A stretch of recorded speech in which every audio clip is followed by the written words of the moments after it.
హల్లెలూయా. అంశం వెతుకు వెతికితే దొరుకుతుంది. మనం ఏదైతే వెతుకుతున్నామో అది దొరుకుతుంది. మత్తయి సువార్త 7:7 చూసినాము. మనం ఏమి వెతకాలి? ఈ లోకంలో మనము దేవుడిని వెతకాలంటే మొట్టమొదటిగా దేవుడిని వెతకాలి. ఈ లోకంలో మనం ఎవరిని డబ్బులు కాదు, బంగారాన్ని కాదు, ధనములు కాదు, కానీ దేవుడిని వెతకాలి. మొదటి దినవృత్తాంతంలో 16:10 చూస్తున్నాం. సంతోషం కలుగుతుంది. దేవుడిని ఎప్పుడైతే వెతుకుతామో మనకున్న కష్టాలన్నీ పోయి సంతోషము కలుగుతుంది.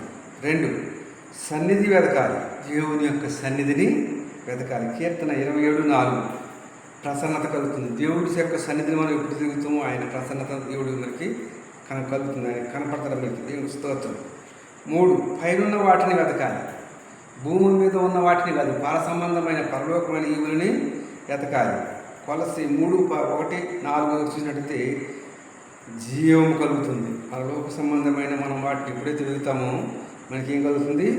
జీవం కలుగుతుంది. ముగింపు, నీవు వెళుతున్న తన భౌతిక విషయాల కోసం కాకుండా దేవుణ్ణి వెతికినప్పుడు అన్నీ మనకి దొరుకుతాయి. ఈ లోకంలో భౌతికంగా కాకోకుండా మనం ప్రభువుని వెతికినట్టయితే మనకి అన్నీ కూడా దొరుకుతాయి. కనుక కొద్ది మాటలు ముగిస్తున్నాను. క్రిస్టోఫర్ 810 యూట్యూబ్ ఛానల్ సబ్స్క్రైబ్ చేసుకోండి.